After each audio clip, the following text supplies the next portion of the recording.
An unaccounted number of school pupils have been abducted by bandits in Kaduna State. Well, the bandits were said to have invaded local education authority primary school in Kuriga, Chinkun local government area of the state at about 8:30 a.m. local time on Thursday, and that's today.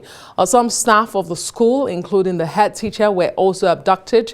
The spokesperson of the Kaduna State Police Command, Mansir Hassan, has confirmed the incident. He said the police tactical team has been deployed to go after the criminals and rescue the victims. Now, this comes after dozens of displaced people are feared to have been abducted by Boko Haram terrorists. The victims were mostly women who lived in a camp in Gamburu, Ngala town, after fleeing their homes because of attacks by the insurgents.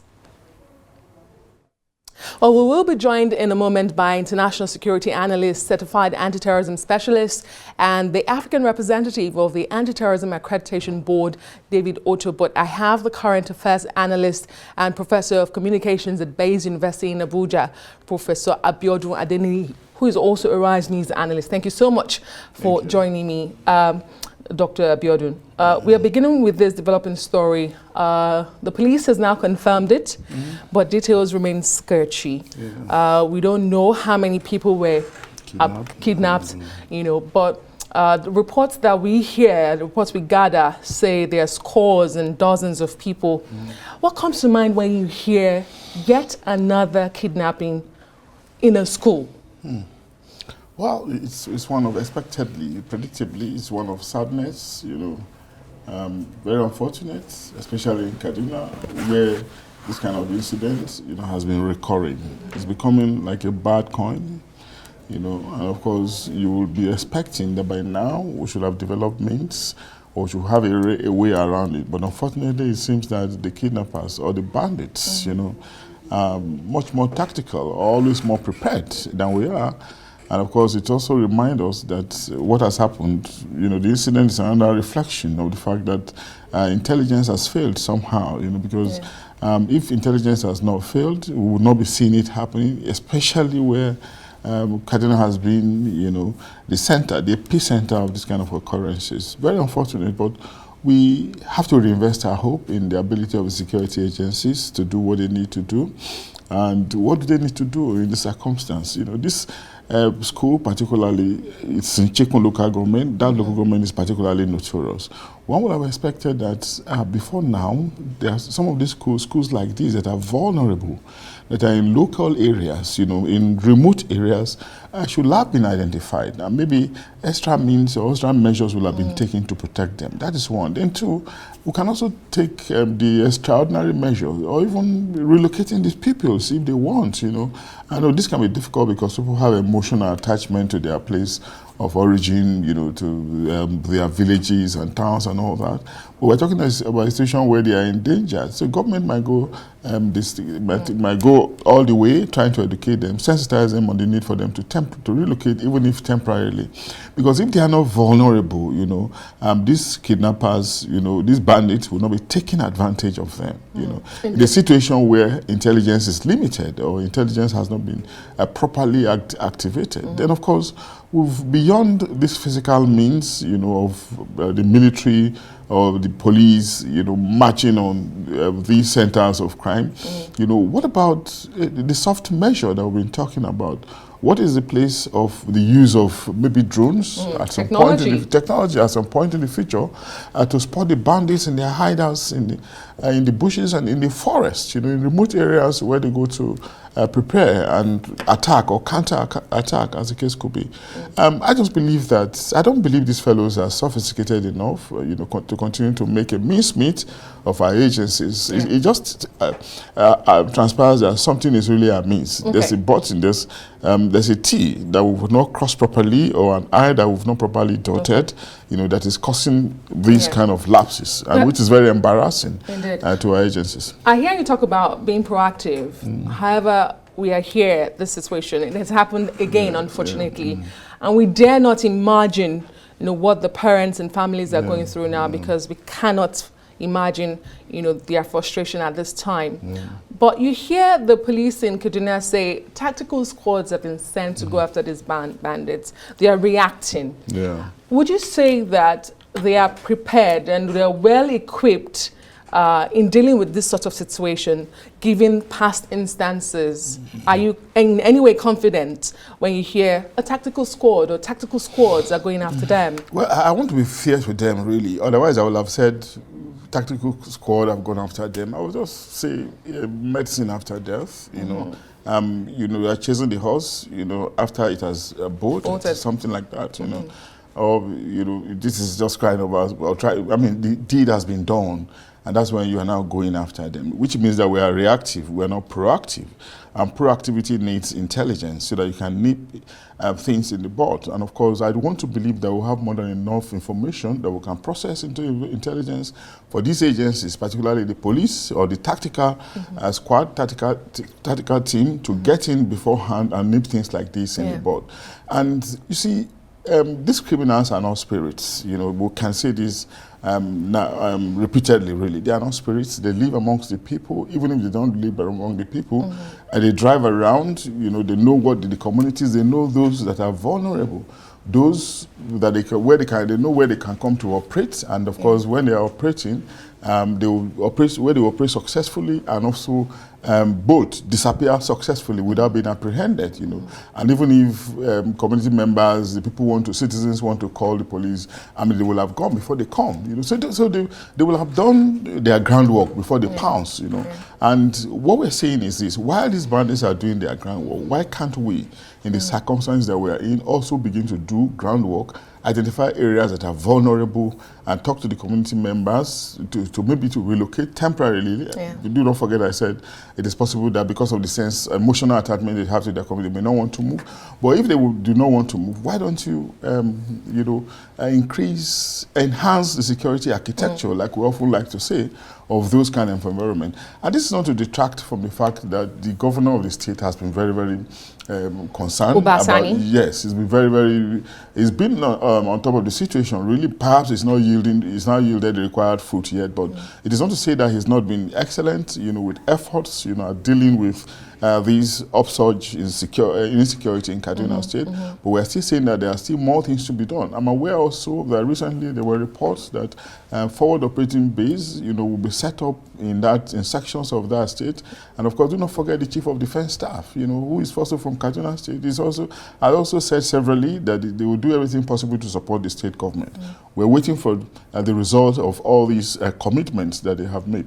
And, there's quite a lot of things to be mindful of, really. And I also remember the Chief of Defense Staff saying that beyond the kinetic, they're also going to use non-kinetic.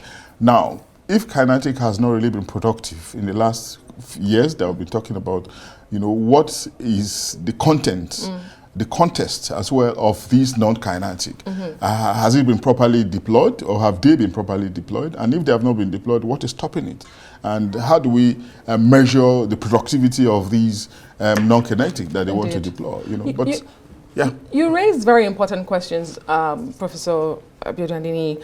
But I wanted to ask you, as a professor yourself, you deal within the four walls of a school, however, university. Yes, that's right. We've seen in this trend, and like we've seen now, children, sometimes they're colleges, they go to abduct, but majority of these kidnappings we have seen, they're usually in the younger formative schools. Have you been able to understand why these kidnappings happen? Why do bandits go to schools? Why do they target schools? Why do they get children? Are you able to understand that, being a teacher yourself? Yeah, I think these guys are very close to being beasts. They are beast-like people. They are nihilist, mindless people, unconscionable people, and of course that's why we call them terrorists. The idea is to terrorize us, to destroy us psychologically, touch on our weakest link, and how passionate we can be as human beings about kids, First, the kids are vulnerable because of the schools, the location of the schools. But then they also know that when they take on kids, innocent kids, it will capture the imaginations of the citizens, of all the rest of the society, the rest of us more.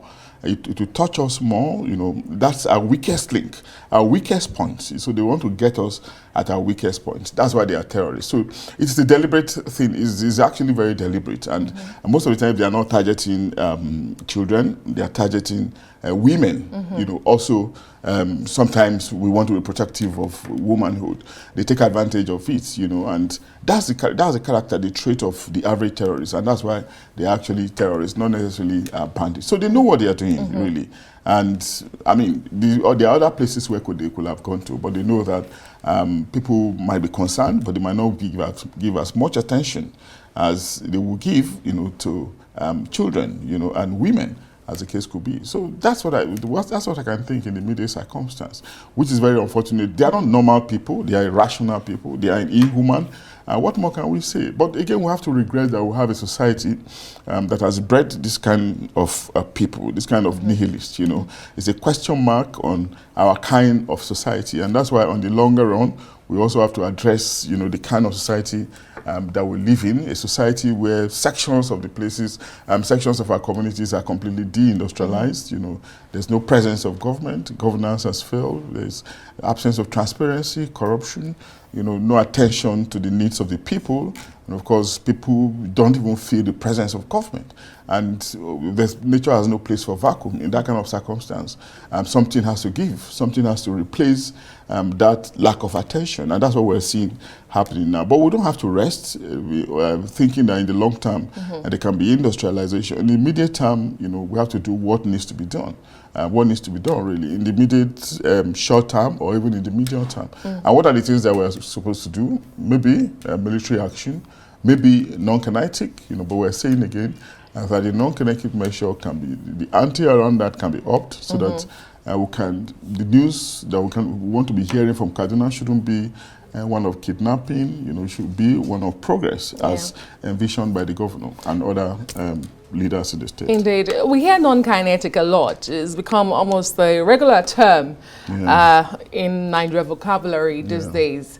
But we have a situation where we've been negotiating with bandits at state government levels. We've had several of them. Some have had to retrace their step backwards because it did not work, it failed.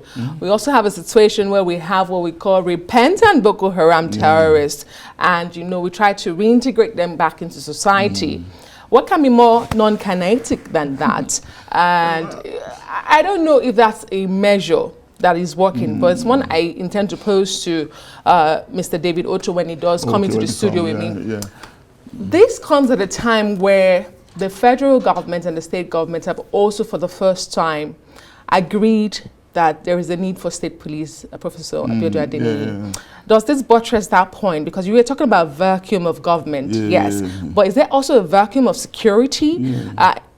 Does this make that point for state police? I don't know. I know that state police is a constitutional matter, and it can be very rigorous, very laborious, painstaking. You know, it's not something that you can start only by a pronouncement. There has to be a legislative backing. It has to go across the states, constitutional amendments and so on. But I think it's something that we actually need. You know, because we are in dark times. The times are strange. Unusual times. We know we need security arrangement that will be closer to the people. And of course, you know what it means, you know, because these criminals are located within the people, they live among the people, and the people know them. So if you have people who are committed to security, who are committed to the state, you know, as can be nested in, you know, policing that is close to the people, through the community or state police that we're talking about, it can be helpful, really, you know, because not this distance policing arrangement that we have. You know, it's a welcome development if government actually has the political will to see it through. You know. But do not forget again, back to what we were discussing earlier this week, that terrorists are drainers of emotion. You know, and they capitalize on they can drain. They drain people's emotion, capitalize on fear, right? On the desire of the average human being to live life, you know, but they are nihilists. They probably, and as you said, they are actually beasts, you know. They actually don't care as much as you and I care, you know, to live as long as possible. So in a way, there's a clash of understanding, a clash of civilization in another way between us and them, a differentiation in understanding, and that's what's causing these things. But what more can we do as sane members of the society there's an extent to which we can also tolerate them. If we can help them, we can through de-radicalization. But in a situation where they do not want to be helped and they want to continue to cause us harm, then you go for broke in dealing with them. Indeed. Just recently, the Nigerian military has said they are recording gains, and we do thank them for, the job that they do to secure the country. Just yesterday, there are reports that 7 of the most wanted terrorists in Nigeria have been killed. They've been neutralized. But here we have it. And you mentioned something about the local communities and what more we can do. And I wanted to ask you that question, really, because from the reports we hear, the operational standard of these kidnappers, they come in droves, sometimes in motorcycles, and they carry out this dastardly acts for hours unstopped. Is there more that the community can do? Is there a role for communities to play in bolstering security around their areas? I think it's a very complex thing because the community too, members of the community are also terrified. Sometimes we hear reports of how they also want to cooperate with the bandits, the terrorists, so that they can survive or they can be allowed to go to the farm. So when you hear this kind of story, you just feel it can be very ironic and very disturbing, really. And they do this because they feel that the state has failed somehow or somewhat to protect them. So they try to get some kind of safety, by negotiating with the terrorists or the bandits, as the case could be. Very unfortunate, but it's an abnormal situation that we should not allow to persist or to continue, because in the longer run, these fellows do not want to live life, as the case could be, and oftentimes, no matter how long they continue their act, they get smoked out. And that's why we hear reports sometimes, like the military was recently celebratory. The media was awash with reports of how some celebratory or popular terrorists were taken out. Very encouraging. Of course, these are the kind of reports that can be heartening, really, if we continue to see more of these kind of victories on the part of the military. But the fact that we're still having incidences like this just tells us that there are still more. We still need to do much more than we are doing, because these people are probably in cells and the cells are multiplying, or that their numbers have multiplied, over the long-term neglect that we've been talking about. And of course, if we have to deal with them, it's not a short-term measure. Of course, it will include medium and long-term, as the case could be. And what kind of message does this send to parents who, like I said, we cannot imagine their frustration at this time? What impact does this have on education in the immediate, short and long term, Dr. Abiodun? Yeah, it can be very disturbing for educational process, learning, the pedagogical process, requires good environment, utilities, facilities, predictability, safety, a peace of mind, some sense of security, and that's what it takes, to internalize notions and ideas. But the situation where it is lacking, then of course it becomes problematic. And nobody wants to learn in fear. Your mind, if you want to put it ordinarily, has to be at rest, before you can internalize. And that's what knowledge is actually about. Thank you so much, Professor Abiodun Adeniyi. We'll keep abreast of the story and get the latest development for our viewers as they emerge. Professor Abiodun Adeniyi is a current affairs analyst and Professor of Communications at Baze University here in Abuja. Thank you so much, Prof.